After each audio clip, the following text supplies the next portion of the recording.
महावीर शरणं मम महावीर शरणं मम साचो जैन निरंतर बोले महावीर शरणं मम महावीर शरणं मम महावीर शरणं मम साचो जैन निरंतर बोले महावीर शरणं मम महावीर शरणं मम महावीर शरणं मम साचो जैन निरंतर बोले महावीर शरणं मम महावीर शरणं मम महावीर शरणं मम साचो जैन निरंतर बोले महावीर शरणं मम महावीर शरणं मम महावीर शरणं मम साचो जैन निरंतर बोले महावीर शरणं मम महावीर शरणं मम महावीर शरणं मम। शासन नायक चरम तीर्थपति प्रभु महावीर का शासन अजय रूप से वर्तमान काल के अंदर चल रहा है। पिछले 2500 सालों से अविरत ये शासन चला आ रहा है। शासन के चलने का अगर कोई एकमात्र साधन हो, अगर कोई एकमात्र हेतु हो, तो उस हेतु का नाम है श्रुत ज्ञान।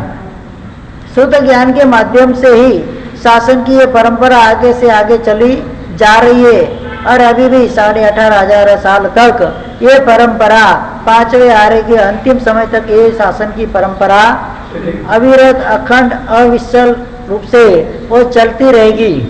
कोई ऐसा पूछेंगे महाराज साहब अभी इतने लोग पढ़ाई करते नहीं, श्रुत ज्ञान का नाश हो रहा है, तो आगे जाके साधु वगैरह रहेंगे कि नहीं, श्रावक वगैरह रहेंगे कि जिन शासन का नाश होने जा रहा है? ऐसा लग रहा है वर्तमान काल के अंदर किसी को भी शासन के प्रति इतना राग नहीं है, अभाव नहीं है, ज्ञान दर्शन चारित्र धर्म के प्रति किसी भी प्रकार की उनकी चेष्टाएं भी नहीं है। बस खाओ पियो मौज करो की बात के अंदर सब लोग अभी डटे हुए हैं। किसी को कोई धर्म से, शासन से, परमात्मा के, देव गुरु के और जो भी परमात्मा ने बताया उस धर्म से किसी को कोई लेना देना नहीं है। जबरदस्ती से घर से भेजे तो आके परमात्मा की पूजा करे, वो भी 2 मिनट में 2-4 टिले टपके करके वापस कहाँ पे? घर पे। जिनालय के अंदर जाते देखते 100 लोग आए, इसमें से 60 ऐसे होंगे जिनको चैतन्य धन नहीं आता, ठीक से ढंग से खमासना देना भी आता नहीं है। परमात्मा की पूजा कैसे करनी वो पता नहीं है। मुख कोष बांधना भी नहीं आता है। कैसे बांधना चाहिए मुख कोष? 8 पट तो ठीक है, लेकिन बांधने का जो रीत कैसी है, उसकी विधि क्या है? परमात्मा के सन्मुख कभी मुख कोष बांधा जाता नहीं है। एक साइड में जाकर मुख कोष को भी धूप से वासित करके एक साइड में जाके मुख कोष ऐसे बांधना है, नाक के ऊपर से बांधना है। जैसे अभी मास्क बांधने के लिए गवर्नमेंट ने आदेश किया है, उसी तरह से ये मुख कोष परमात्मा के सामने जाने से पहले बांधना है। अपने श्वास भी परमात्मा को स्पर्श नहीं होने चाहिए, ये तकेदारी रखनी है। अभी वो पट्टी वाला मुख कोष आता है, अभी इधर बांधे तो उधर का रह जाए, उधर बांधे तो इधर का रह जाए। मुख कोष बड़ा होना चाहिए, 1 मीटर का रुमाल होना चाहिए। कितना? 1 मीटर। हाँ, तो ही मुख कोष बराबर बनता है। शास्त्र के अंदर आता है, चैत्य अंदर भाष्य वगैरह के अंदर देखा जाए तो उसके अंदर माप भी बताया है। चलो जिनालय चले, एक किताब है आचार्य हेम रत्न सूर्य महाराज साहब ने लिखी, उसके अंदर माप भी लिखा है। 1 मीटर का कम से कम रुमाल होना चाहिए तो ही व्यवस्थित बांध सके। अभी तो रुमाल इतना छोटा आता है ना, पूरी पीछे गठान भी नहीं लगे। इधर बांधने जाए तो इधर से छूट जाए, इधर बांधने जाए तो इधर से छूट जाए। विधि नहीं है कुछ भी। 8 पट वाला मुख कोष होना चाहिए। अभी कैसे बांधते हो पता ही नहीं है, कौन कैसे भी बांध लेते, बांध के चले जाते। बहनें पूजा करने के लिए जाती है तो कम से कम अपना बाल प्रदेश है ना, कपाल, तब तक उनका माथा ढका होना चाहिए। कितना? हाँ, तब तक माथा ढका होना चाहिए। अभी तो देखे तो आधा तो पूरा खुला ही होता है और लटियां लटकती रहती है। मंदिर के अंदर परमात्मा के सामने भी हम अपने फैशनों को छोड़ सकती नहीं है। तो आगे कहां पर जाके छोड़ेंगे? मंदिर में बड़ी स्पर्श भी आते पूरे बाल आपके तेल वगैरह डाल के चिपके हुए रहते, फिर उसके बाद साड़ी का पल्लू आ जाता है, जो भी आप आपकी भाषा में जो बोलते हो, फिर व्यवस्थित मुख कोष बांधा जाता है। इस ढंग से आना है मंदिर के अंदर। कई बार तो ऐसा देखा जाता है, हमको शर्म आती है, इधर का पल्लू ढकने जाते हो इधर का निकले, इधर का पल्लू ढकने जाते हो इधर का निकले, ऐसे पहनकर ही क्यों आते हो? पूजा का ड्रेस कैसा होना चाहिए? संपूर्ण साड़ी है, कोई ओढ़नी बोढ़नी ओढ़कर पूजा करने आने का नहीं है। ये अंग प्रदर्शन होता है, पूजा नहीं होती है। स्पष्ट भाषा में अगर बोला जाए, कड़क भाषा में, आप मंदिर में आकर भी अंग प्रदर्शन कर रहे हो। संपूर्ण रूप से पूरा बदन आपका ढका होना चाहिए। किसके सामने जा रहे? 3 लोग के नाथ के सामने जा रहे, वहां पर भी मर्यादा नहीं होगी तो वहां मर्यादा कहां पर होगी? देखता हूं मैं मंदिर में जाके, इधर की भी हालत है। ऐसा नहीं समझा हमारे संग में सब व्यवस्थित चल रहा है। तो फोटो खींच के बताओ तो आपको पता चलेगा क्या चल रहा है। व्यवस्थित मार्गदर्शन के अनुसार ही और व्यवस्थित विधि के अनुसार ही पूजा अनुष्ठान के लिए जाना होता है। उपयोग रखना होता है, कौन किसके पीछे खड़ा है, कौन आगे है, कौन पीछे है। आरती उतारने खड़े रह जाएंगे तो बस उधर ही खड़े रह जाएंगे, पीछे कौन आता जाता देखने, थोड़ा साइड में रहो, पीछे वाले को भी परमात्मा का मुंह दिखना चाहिए। उपयोग है, उपयोग से धर्म होता है। क्या उपयोग है? धर्म। जहां पर उपयोग गया धर्म गया। अनुपयोगो असंयम, एक शास्त्र में बात आती है, अनुपयोगो असंयम। उपयोग नहीं है तो संयम भी नहीं है, तो दूसरे प्रकार के धर्म की बात ही कहां रही? विधिवत परमात्मा की पूजा अर्चना करनी, इसीलिए इसके लिए तो पूरा एक शास्त्र बता दिया, चैत्य वंदन भाष्य। 2072 द्वार है इसके, कितने? 2072 द्वार उसके अंदर बताए। परमात्मा की जिनालय में जाकर क्या विधि करनी है, उसके संदर्भ में 2072 उसके द्वार बताए गए। बोलो, सोचो, पता है आपको?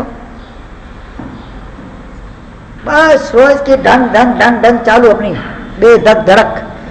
परमात्मा का जो होना है वो, सामने वाले आजू-बाजू आने वाले श्रावक का, साधु साधु का जो होना हुआ, मेरी क्रिया मुझे होनी चाहिए।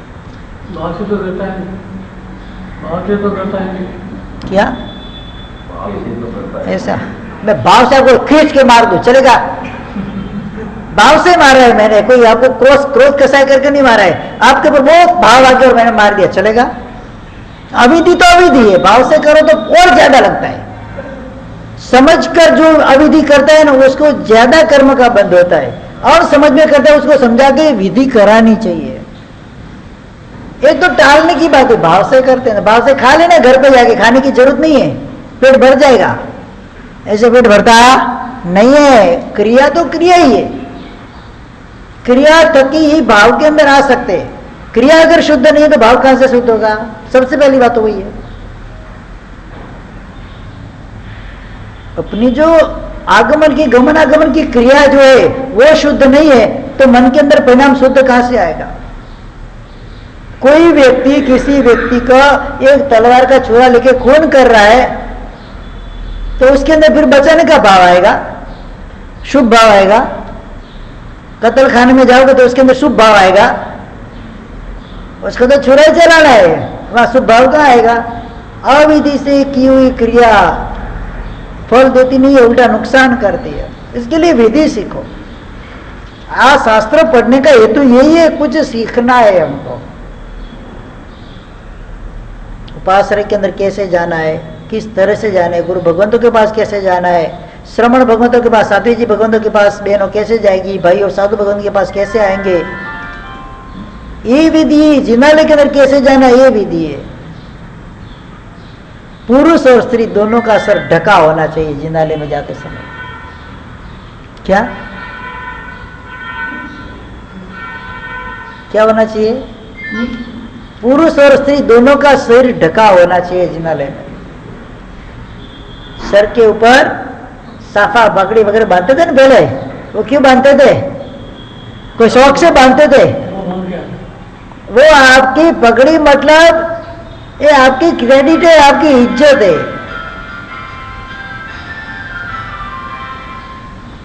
आपकी पगड़ी क्या है? पगड़ी नहीं जानी चाहिए। कहीं पर भी कैसा होता तो पहले के काल के अंदर अपनी पगड़ी सामने वाले के शरण में रख देते थे। अब मेरी सारी जो भी इज्जत है सब इसके अंदर आ गई।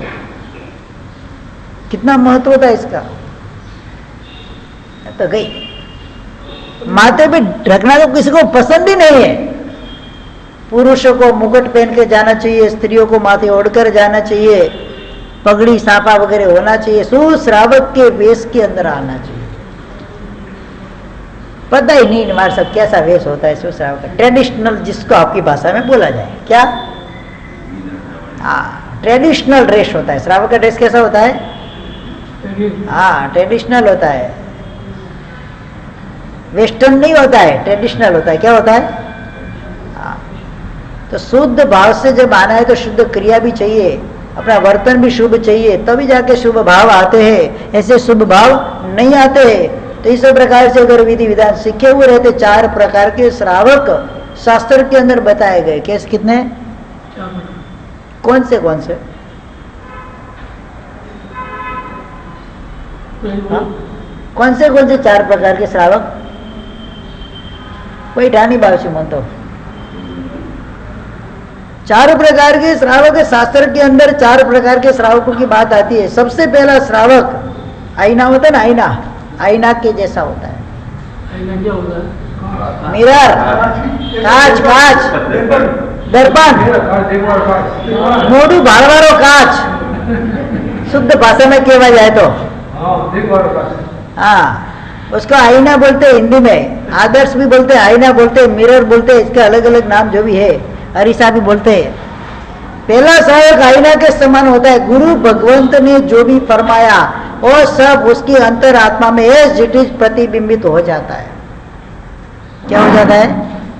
बस समझे। इस प्रकार से परमात्मा की आज्ञा जो है वो आज्ञा के अनुसार चलने वाला जो श्रावक है वो आईना के समान श्रावक है। कांच होता है ना, कांच के अंदर आप कभी भी अपना मुंह देखो, जैसा होगा ना वैसा बताएगा। इसमें कोई भी ट्रांसपरेशन होगा।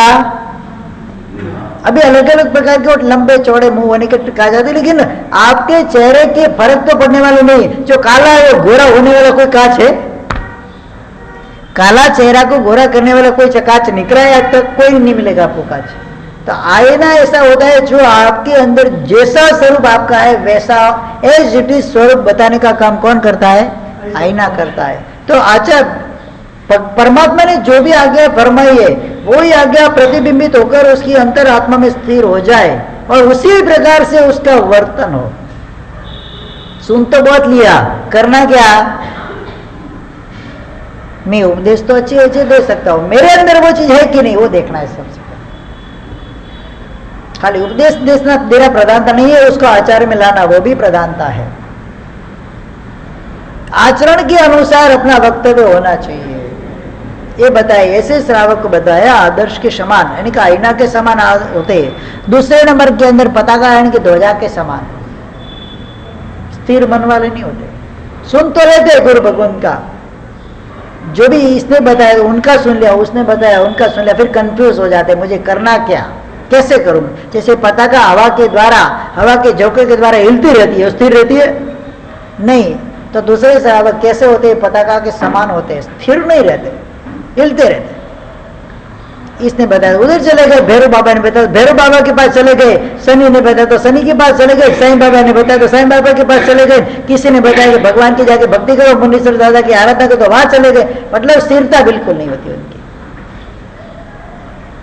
क्या? लेकिन क्रिया करते हैं। दूसरे नंबर के श्रावक कुछ न कुछ करते हैं, भले मन की स्थिरता नहीं है, लेकिन जिसने बोला उसका काम तो करते ही, उसके हिसाब से तो चलते ही है, अपनी मर्जी से कुछ काम करते नहीं है। तीसरे नंबर के श्रावक होते स्थाणु, यानी कि खंबे के समान, जड़। कितना भी माथा फोड़ो इधर जाके कुछ उसको फर्क पड़ने वाला है?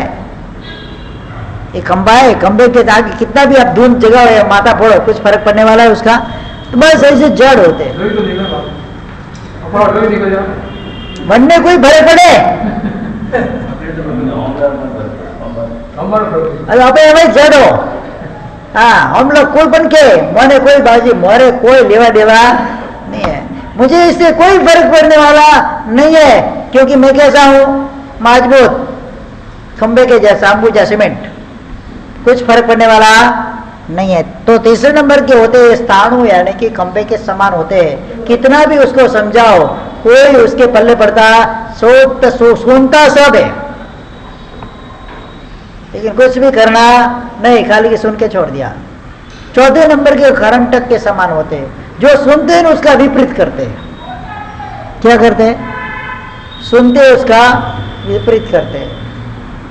किसी ने बोला कि आपको ऐसा नहीं करना चाहिए, दूसरी बार ऐसा कोई प्रसंग आए और करने की जगह पे करना है वो, लेकिन तुमने बोला था ना कि नहीं करा तो नहीं किया मैंने, वो कैसे होते हैं? करंटक के समान होते हैं। जैसा बोला वैसा नहीं करना, बस उल्टी दिशा में चलना। बोले कि जब भी उपासना के अंदर जिनवाणी चलती हो तो पूजा करना नहीं है, तो दोष लगता है। क्या लगता है? हाँ, 1 घंटा जिनवाणी चलती हो तो वहां पर उसके अलावा की कोई भी प्रवृत्ति करना मतलब जिनवाणी की आसाधना के भागी बनना है।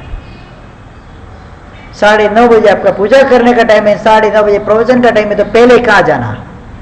शास्त्र में बताया है सबसे पहले जिनवाणी श्रवण करने जाना है। अगर उस समय अगर पूजा करने जाओ तो दोष के भागी होते हो। क्यों ऐसा बताया? सबसे बड़ा महत्व ज्ञान का है। जिनवाणी का श्रवण करोगे, विधि सीखोगे, तो उधर जाके उसके तरह आचरण आपका होगा। सीखा ही नहीं होगा तो कैसे आचरण करोगे? कहां तक की बातें बताते हैं शास्त्र के अंदर, हम कल्पना भी नहीं कर सके। 84 आसाधना जिन्हारे संबंधी बताएगी कितनी? हाँ, पता है कौन सी 84 आसाधना? मंदिर में जाके झोंका नहीं खाना, हाँ आसात नहीं है ना परमात्मा की। विधि पूर्वक उपयोग पूर्वक परमात्मा का अभिषेक करना है। कई बहनें ऐसे होती है, कोई भाई भी ऐसे लाड आ जाता है भगवान के प्रति। क्या आ जाता है? लाड आ जाता है, तो गाल पे हाथ करते हैं, ऐसा करते हैं, ऐसा करते हैं। ये तुम्हारा बच्चा है?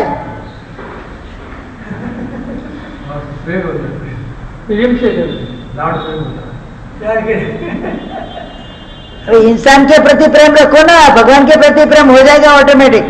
घर पे जाकर सासू माँ की धोलाई करते हैं, इधर आके भगवान को लाड करते हैं। कैसी हालत है?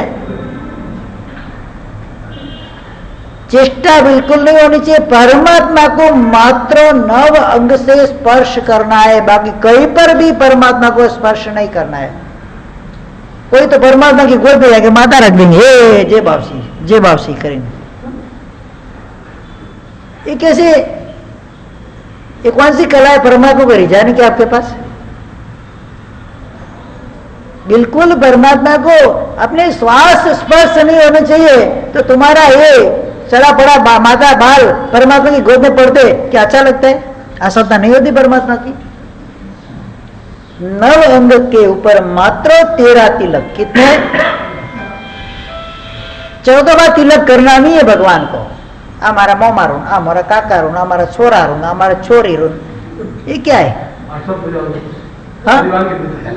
अरे एक तिलक के अंदर ही सब आ जाता है ना। समस्त जीव राशि की तरफ से मैं परमात्मा की पूजा करता हूँ। इसमें तेरा छोरा है, छोरी है, पोता है, पोती है, नाना है, नानी है, सर हैंगा ही सब में 13 तिलक खाली बताए। कितने? 9 अंग के ऊपर मात्र 13 तिलक करने। 14वां तिलक करना नहीं है परमात्मा को। ये 3 लोग के नाद है कि तुम्हारा बेटा बेटी थोड़ी है कि डोल में डाल दिया, नहला दिया और बाहर निकाल दिया।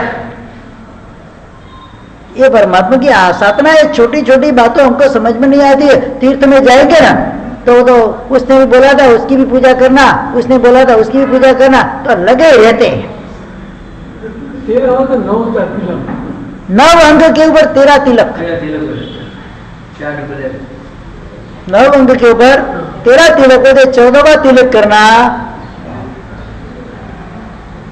अब कितने करते हैं सोच लेना।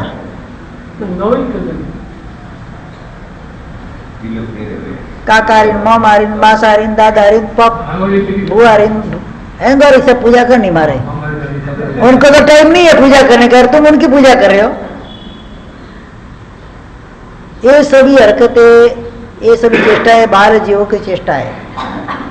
ऐसी हरकतें समझने के बाद कभी भी करनी चाहिए नहीं है। किसी ने भी परमात्मा की अंग रचना कर दी है, पूरी अष्ट प्रकार की पूजा करने के बाद परमात्मा की एकदम व्यवस्थित आंगी बना दी है। कई ऐसे महापुरुष होते हैं ना, वो जहां आंगी बनाते वही पूजा करने जाते हैं।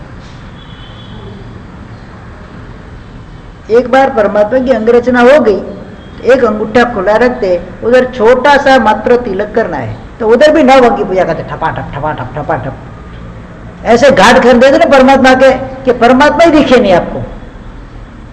कितने भाव से, कितने चाव से उस व्यक्ति ने, उस जीव ने परमात्मा की अंग रचना की है, ताकि कई लोग उसके दर्शन करके कोई भक्ति में आकर सम्यक दर्शन वगैरह की प्राप्ति कर सके। तो वो तो करते ना, बिगाड़ने का ही काम करने का। मुझे परमात्मा की पूजा करने से रोकता है। अरे मंदिर के अंदर 50 मूर्ति और है, करता रहे ना बैठे बैठे पूरा दिन, इधर क्या लगाया है? ये सब चेष्टा है, क्या पता है? कोई व्यक्ति ऐसे होते हैं जो सुधारने का काम नहीं करते, उनके दिमाग के अंदर बिगाड़ने का काम होता है। मैं तो उनको हाथ जोड़ के नम्र विनती करता हूं, आप कृपा करके मंदिर के अंदर मत पधारिए, कि आपके हिसाब से दूसरे जीवों को तकलीफ होती है। साक्षात कई लोग ऐसे बोलते, मार साहब पहले मैंने अगर वो छोटे भगवान की पूजा कर ली, बाद में मूल नायक की पूजा कर सकती हूँ? छोटे बच्चे को खिला दिया, बड़े को नहीं खिलाना। पति देव घर में आया तो खिलाने का नहीं खिलाना, कि भाई हो गया, हाँ कि चलता है? नहीं चलता है। ये छोटे भगवान तो भगवान ही है, वो भी कोई साक्षात परमात्मा ही अपने लिए, तो छोटे बड़े भगवान होते ही नहीं है, समान होते हैं। कोई परमात्मा के अंदर मतभेद होता है, उनके गुणों के अंदर भी भेद नहीं होता है। तो फिर ये छोटे हो के बड़े हो तो प्रतीकात्मक है, ये तो प्रतिमा स्वरूप है। तो भाव से ही पूजा करते हैं परमात्मा की। तो उनके करके बाद उनके बाद कोई ऐसे बोलते, मार साहब हमने जैसे पक्षाल करना मंदिर जी में, बाकी है मूल नायक का, हमने अष्ट प्रकार पूजा कर ली, चैतन्य कर लिया, बाद में मूल नायक की पूजा करनी क्या नहीं करनी? तुम्हारा बहिरा शास्त्र क्या बोलता है?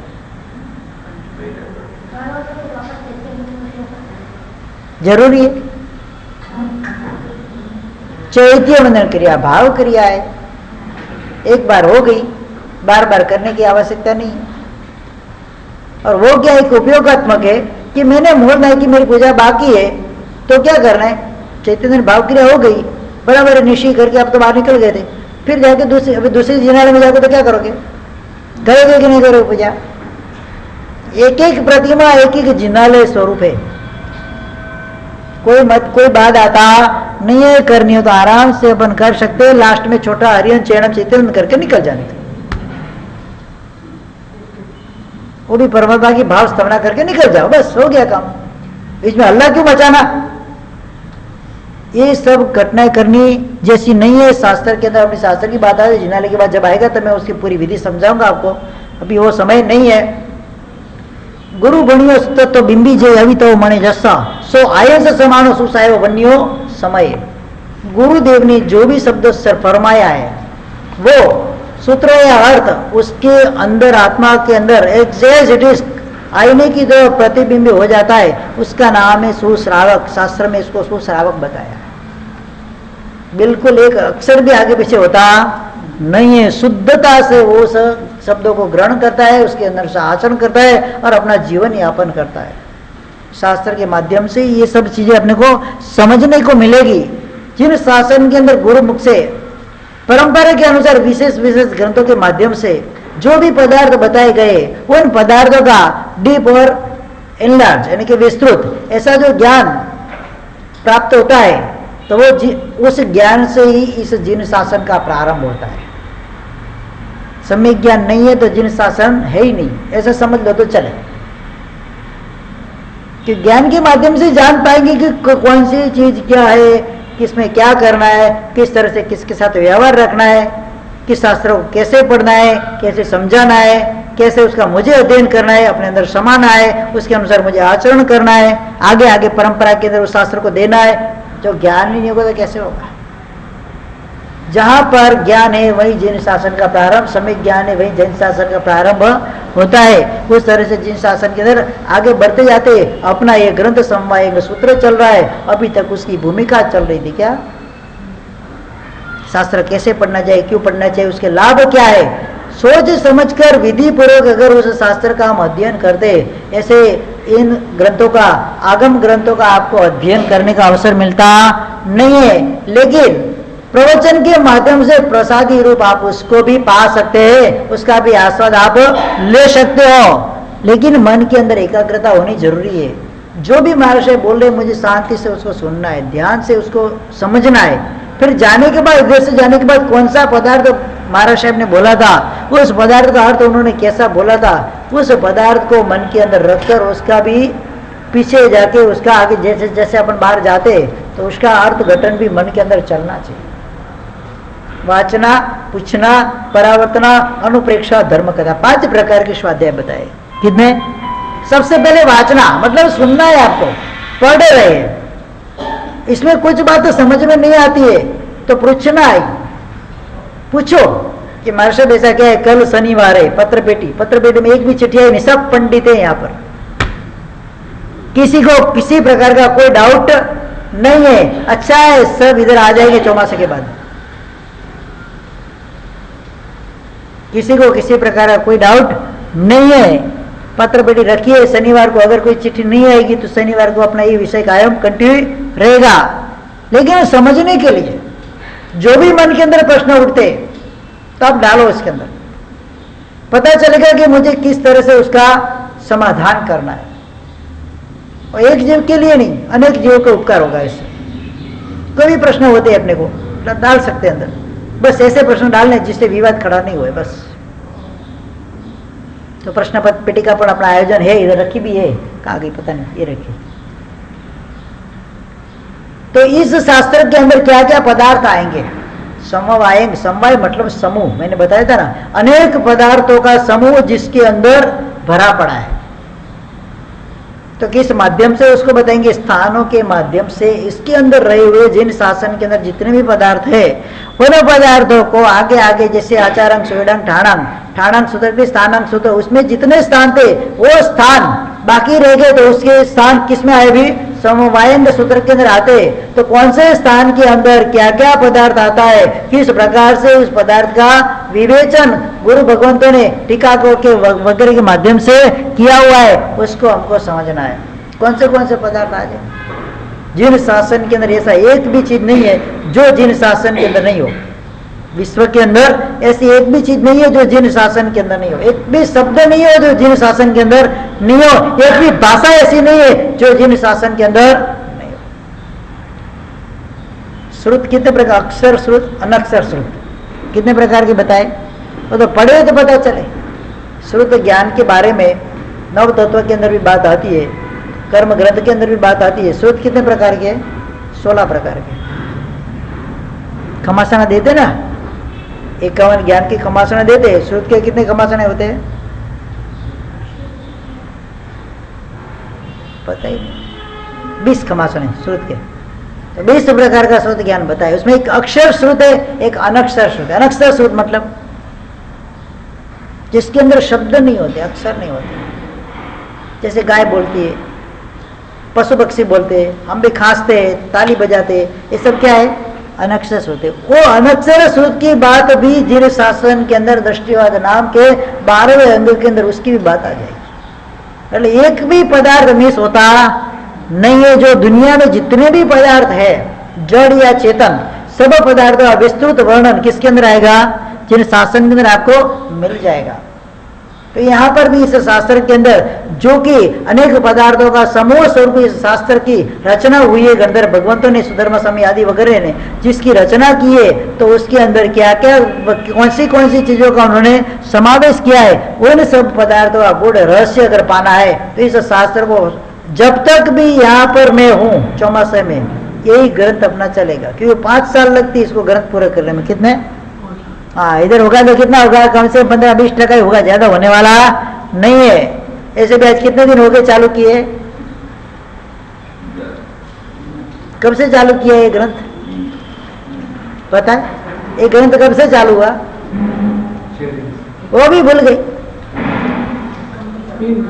बीच के दिन से चालू हुआ, बीज, तीज, चौथ, पांचम, छठ और सातवां, 6ठा दिन है, अभी तक सूत्र आया नहीं है। ग्रंथ का जो मूल सूत्र है वो अभी तक आया नहीं है। ग्रंथ क्या चीज है उसको समझने की अभी 6 दिन से अपनी चेष्टाएं चल रही है। अभी और कितने दिन जाएंगे पता नहीं है। अभी पहला सूत्र नहीं आया है। पहला सूत्र जब आएगा तब तो ग्रंथ स्टार्ट होगा।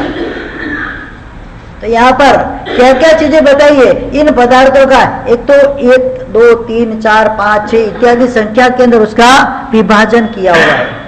जैसे इस विश्व के अंदर 1 संख्या में आने वाले पदार्थ कितने हैं, 2 संख्या में आने वाले पदार्थ कितने हैं। जैसे 1 तो मतलब आत्मा 1 है, सिद्ध शिला 1 है, इस प्रकार से जो बताया गया।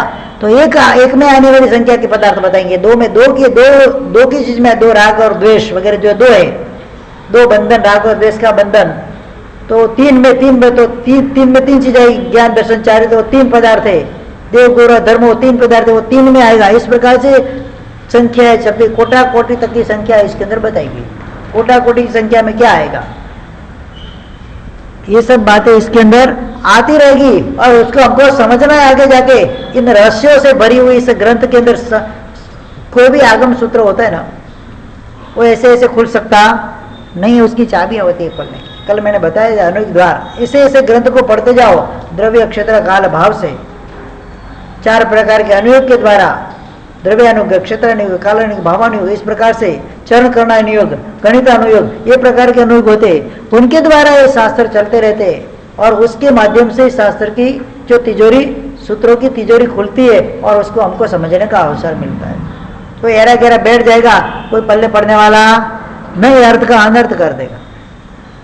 इसके लिए सदगुरु के संयोग को पाकर गीतार्थ गुरु भगवंत की निश्रा में रहकर इस ग्रंथों, ऐसे ग्रंथों का अध्ययन, श्रवण वगैरह करना चाहिए। तो ही वो काम आता है, तो ही वो पुष्टि करता है शरीर के अंदर, नहीं तो नुकसान करता है, वो रिएक्शन देता है। ये भी कोई खेल नहीं है। अगर गलत पढ़ा जाए, गलत ढंग से उसका अर्थ किया जाए तो भव बिगाड़ दे अपने। एक भव नहीं, भव बिगाड़ दे। सही ढंग से पढ़ा जाए, अगर चौथा आ रहा चले, इसी भव में केवल ज्ञान भी हो जाए। सत्य शास्त्र का यही महत्व है। उसके अंदर आत्मा की बात आएगी।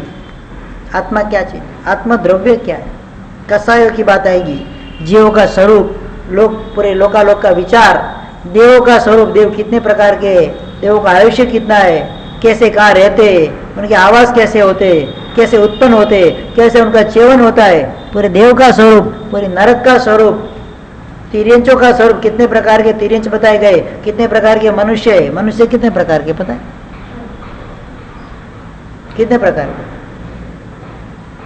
जो विचार पड़े तो पता चले मनुष्य कितने प्रकार के। बोला मनुष्य 303 प्रकार के, कितने 303 303 प्रकार के।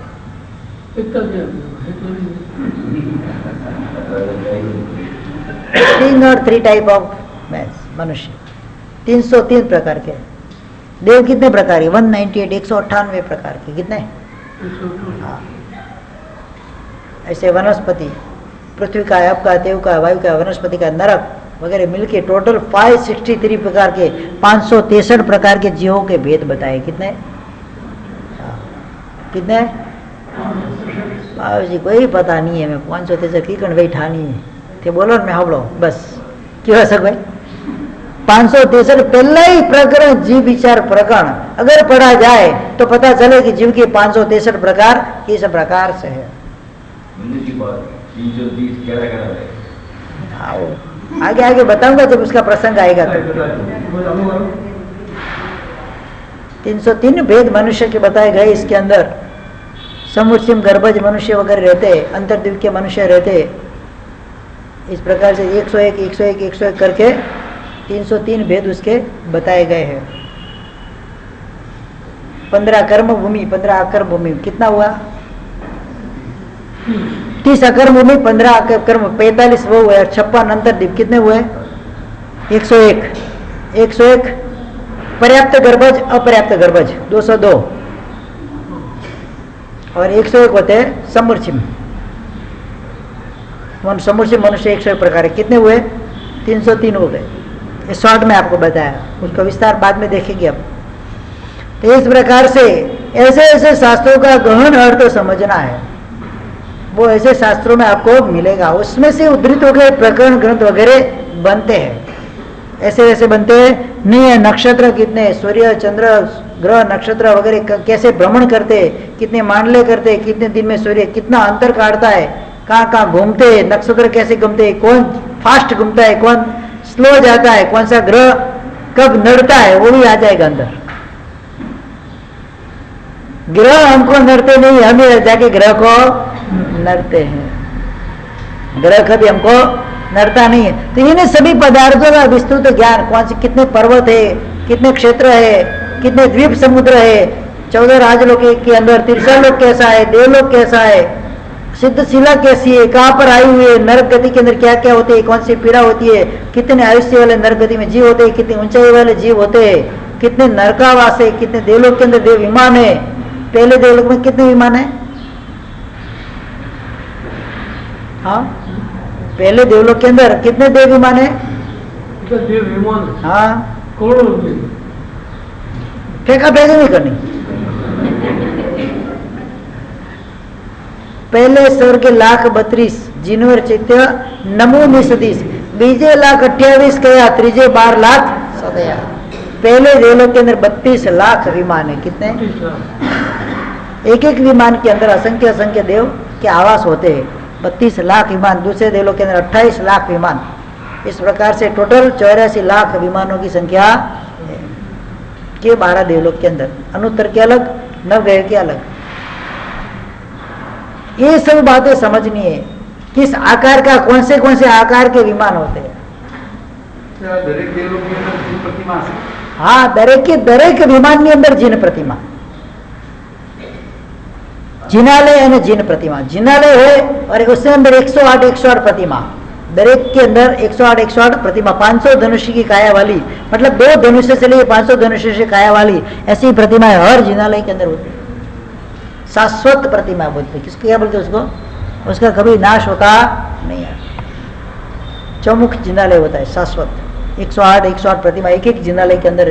पूरा वर्णन, लोक प्रकाश नाम का एक ग्रंथ है, 5 भाग है उसके अंदर उसका पूरा वर्णन आपको मिलेगा। पूरे द्रव्य लोक, क्षेत्र लोक, काल लोक, भाव लोक, चारों लोक का वर्णन इसके अंदर आ जाएगा। परसों अपने को देखना है 6 आरे की समझ पानी है, क्या क्या होते, कैसे 6 आरे होते, आरे के अंदर, आरों के अंदर क्या क्या भाव होते, सब हमको समझना है। टाइम से आ जाना तो अच्छा सा, मेरे को जितना टाइम ज्यादा मिलेगा मैं अच्छे से उनको विश्लेषण कर सकूंगा। फिर अपने अपने हिसाब से डोलते डोलते वो चलेगा नहीं। आत्मा का स्वरूप, कसाई का स्वरूप, जीवों का स्वरूप, इस प्रकार से क्या कि जैसे कि आत्मा क्या चीज है, इसका वर्णन आएगा। एक आया करके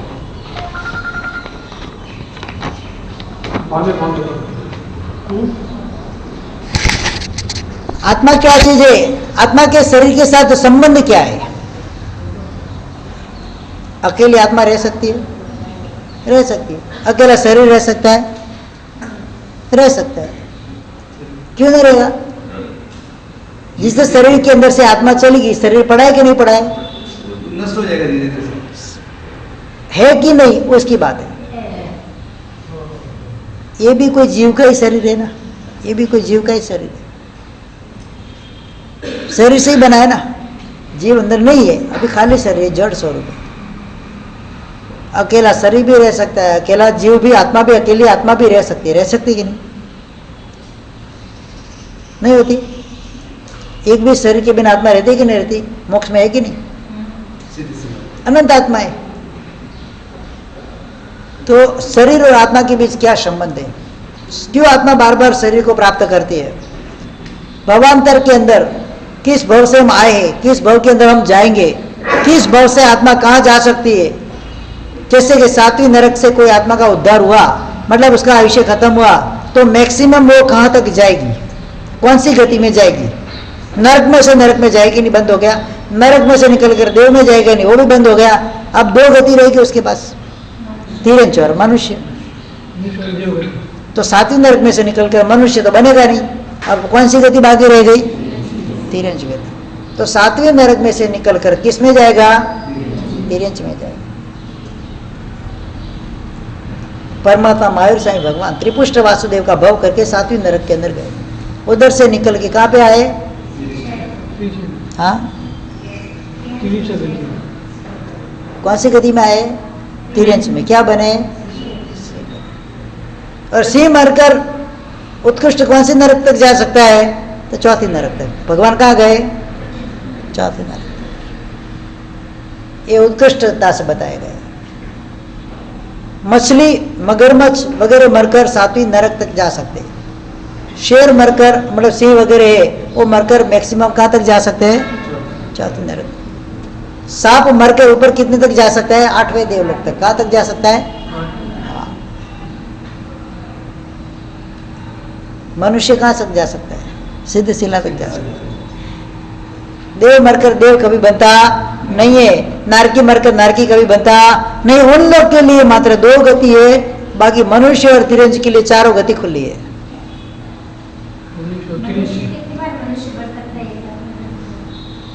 कितनी भी बार बन सकता है, कोई जरूर नहीं है। अनंत काल के अंदर अनंत बार मनुष्य भव पाया है, कोई जरूर नहीं है। भव चक्र के अंदर अनंत बार मनुष्य भव मिल सकता है, नहीं मिल सकता ऐसा नहीं। अनंत कोई भी जीव है, 14 राजलोक के अंदर जितने भी 84 लाख योनियां बताई गई है उसके अंदर अनंत बार हमारी आत्मा भव भ्रमण करके आई है। कोई भी ऐसी गति बाकी नहीं जहां अनंत बार हमने भव भ्रमण नहीं किया आज तक। एक अंश मात्र भी बाकी नहीं है। तो उस प्रकार से ये समझना है भवांतर के अंदर में कहां से जीव कौन सी गति में आता है, कौन सी गति में जाता है, जीव क्या है, कितने प्रकार के है, सूक्ष्म निगोद से लेके मोक्ष तक की आत्मा की सफर जर्नी क्या है, जर्नी ऑफ मोक्ष क्या है। सूक्ष्म निगोद के अंदर अनंत काल पहले हमारी आत्मा पड़ी हुई थी, यहाँ तक हमारी आत्मा पहुंची है। उसमें क्या क्या पापड़ वेले आत्मा ने, उसकी सफर, उसका वर्णन हमको अंदर सुनने को मिलेगा। आत्मा का वास्तविक स्वरूप क्या है, नेचुरल आइडेंटिटी ऑफ सॉल। आत्मा का वास्तविक स्वरूप क्या है? ये आत्मा का स्वरूप है।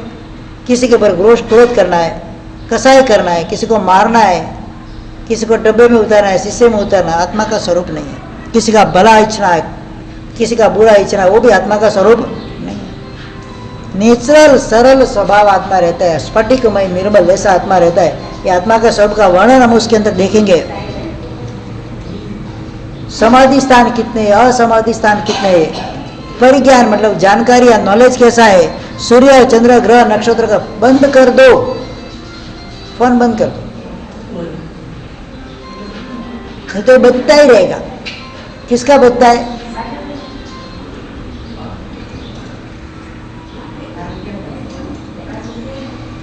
बाहर ले जाओ।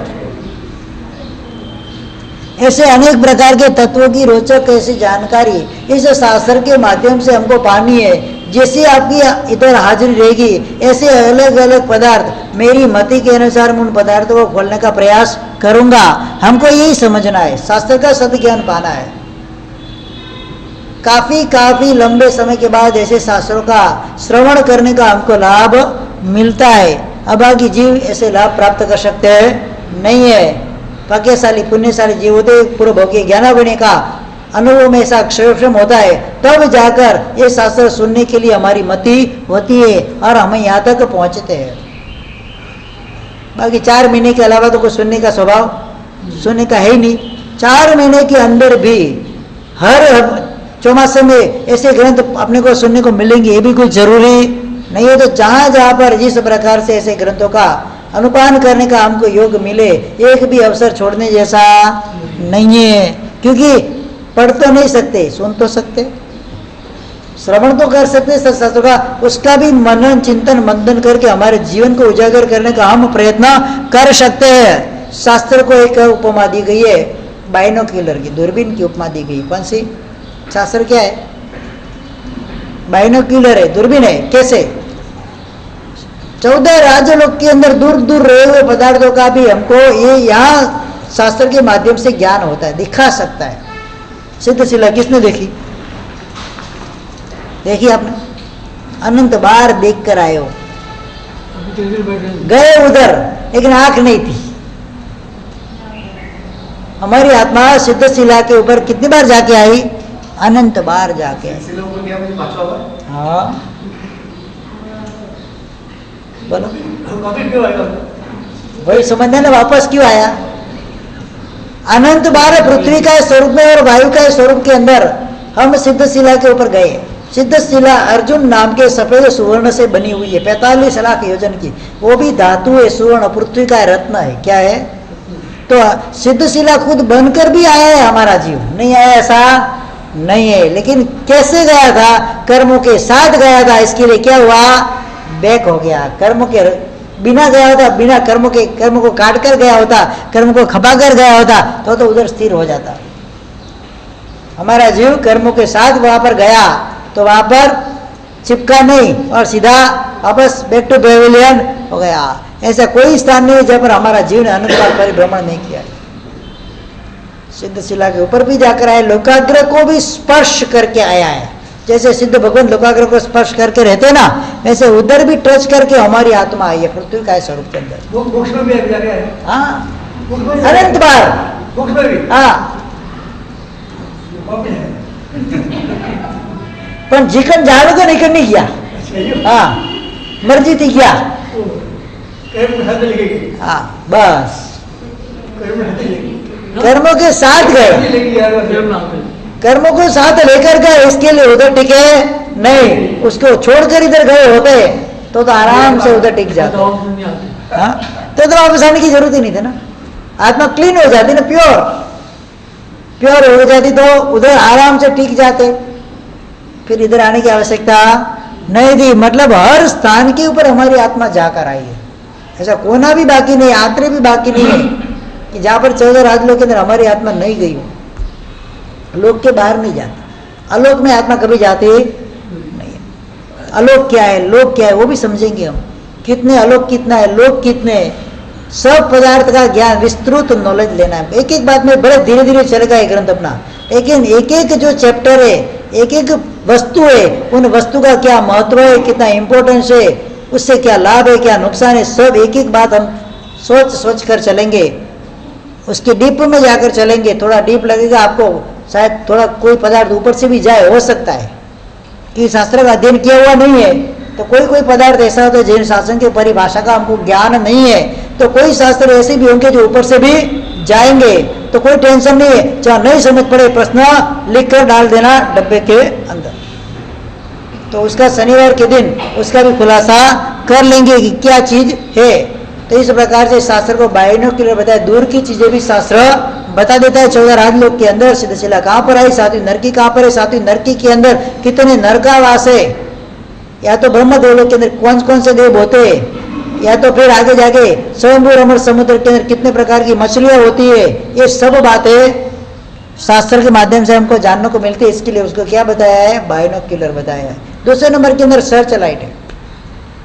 सर्च लाइट पता है ना, समुद्र के अंदर जाते एक लाइट जलती है, उसके माध्यम से सारी बोट चलती है, सारी स्टीमर वो सर्च लाइट के हिसाब से चलती है। उसको देख करके नहीं, वहां पर सर्च लाइट है, मतलब कहीं पर उधर रहने का स्थान है।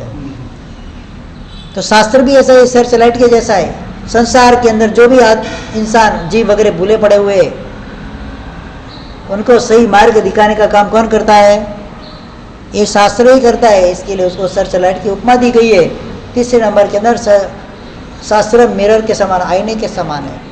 आपका जैसा स्वरूप है वैसा स्वरूप यथास्थित आपका जो आत्मा का स्वरूप है वो बताने का प्रयास कौन करता है, शास्त्र के माध्यम से हम जान सकते हैं। तो आत्मा को तीसरी उपमा कौन सी दी गई, पहली उपमा बाइनोक्युलर, दूसरी उपमा सर्च लाइट, तीसरी उपमा मिरर।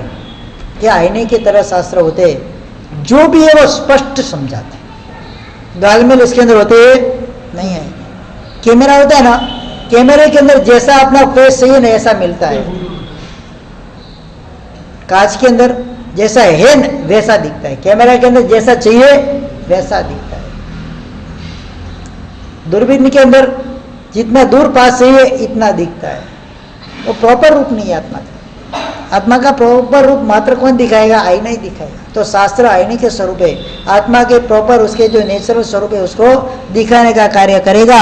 इसके लिए शास्त्र को पढ़ना आवश्यक है और जरूरी है, उसको पढ़ना और समझना। टाइम फिक्स 10:30 टाइम हो जाता है, पता चल गया टाइम हो गया। अपने जैन शासन के अनुसार पूर्व काल के अंदर 84 आगम या 100 आगम भी थे, वर्तमान काल के अंदर काल की परिहीनता के कारण समय की ऐसी मार पड़ी शासन को कि इसमें से लुप्त होते होते कितने आगम बच गए? कितने बचे अभी आगम? 45 आगम. कितने? आगम 67 છે એમાંથી 45 હમણાં છે. 67 કે આગમ છે હમણાં. હા, એમાં 45 હમણાં કે આપણી પાસે મોજૂદ આગમ અત્યારે 45 છે.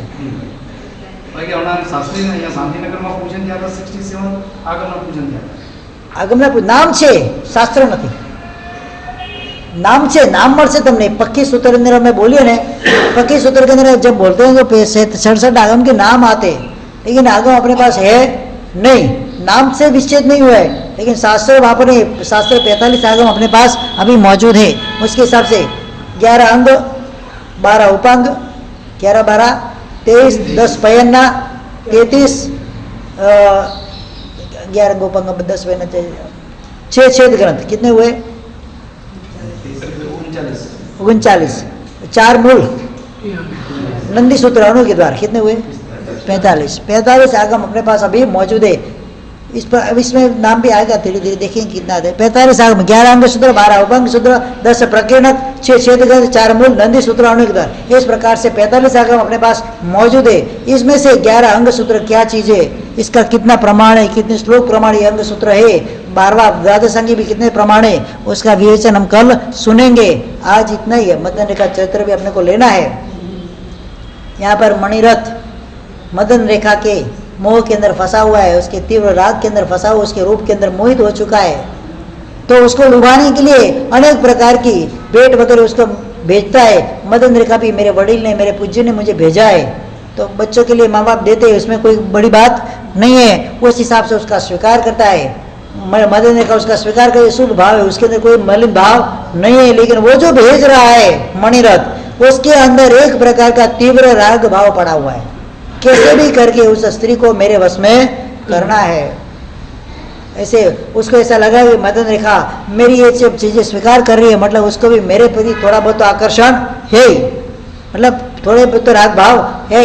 तो एक बार कठोरता करके वो मणिरथ एक दासी को मदन रेखा के पास भेजता है कि भी तू मदन रेखा के पास दासी गई है, समझा रही है कि आपको एक बात कहनी है. क्या बोलना है? हमारे महाराजा मणिरथ, उनको आप पसंद आ गई. क्या बोलती है दासी? मणिरथ को आप पसंद आ गई, वो आपको उनकी पत्नी बनाना चाहती है, अपने रानी वास के अंदर आपको रखना चाहते हैं, आपको पटरानी बना के रखेंगे, आपको कुछ भी चीज की कमी होगी नहीं. अगर आप उस बात का स्वीकार करते हो तो मैं जाके राजा को बोलती हूँ. दासी ने बोल दिया, बस हो गया काम. मदन रेखा बोलती है, तेरे राजा को जाकर बोल, तेरे रानीवास के अंदर इतनी रानियां है, तेरा पेट नहीं भरा. हाँ, इतनी रानियां तेरे रानीवास के अंदर है, तेरा पेट भरा नहीं. जो तू अपने सगे भाई की पत्नी, मतलब तेरी बेटी की जैसी, तेरे कुल वधू जैसी, ऐसी मेरे पे तू ऐसी बुरी नजर डाल रहा है, किस भाव में जाकर तू छूटेगा? ये तुमको कितने तक उचित है? ये तो राज के विरुद्ध का कार्य है. दूसरा कोई व्यक्ति अगर ऐसा कार्य करे तो उसको राजदंड मिलता है. तो तुम तो खुद ही राजा हो, इतनी समझ नहीं है तुम्हारे अंदर. किसके ऊपर आप नजर रखते हो, नजर कर रहे हो? अरे वैसे भी आपके कुल की, आपके सगे भाई जो आपका चेता है, उसके बिना एक पल भी आप रह सकते हैं नहीं हो. उसकी पत्नी, उसके ऊपर नजर डाल दी. कितनी घृष्टता आपने कैसे की मुझे समाचार भेजने की. ऐसे करके दासी को कठोर भाषा के अंदर बहुत सारा सुना के मदन रेखा उसको भेज देती है. दासी ने भी यथाशक्ति जो भी जैसा था वो उसको सुनाया कि इसके मन के अंदर तो आपके प्रति कोई ऐसा भाव नहीं है, उल्टा आपके बारे में उसने अभी गलत बंधन बांध लिया है. नीच की कक्षा के अंदर आपको छोड़ दिया. वो तो रागांत हो गया था, कितनी भी गालियां दे उसको कोई पड़ी थी नहीं. उसको तो क्या चाहिए था, ये इन प्रकार से मुझे मदन रेखा को अपने वश में करना है। इसके रोज के रोज जैसे ही सुबह उठता है रात को सोता है उसका चिंतन उसके अंदर चलता रहता है। मदन रेखा का नाम का अर्थ ध्यान उसके अंदर सतत चालू हो गया। कैसे उसको पाना, मन के अंदर का विचार आता है जब तक उसका पति यानी कि मेरा भाई युग भाव जिंदा रहेगा ये स्त्री मेरे कंट्रोल में तीनों काल में आने वाले नहीं है। अब क्या करना चाहिए, वो क्या करेगा, किस प्रकार से उसको वश में करने का प्रयत्न करता है, मदन रेखा वश में होती है कि नहीं होती है, आखिर युग भाव के साथ मणिरथ का क्या मेल पड़ता है, इस सब बातों को हम आगे आगे देखते रहेंगे। तो अभी इतना अपना प्रवचन आज का पूरा करते। जिनाग्ना विरुद्ध कुछ बोला तो मिच्छामी दुक्कड़म।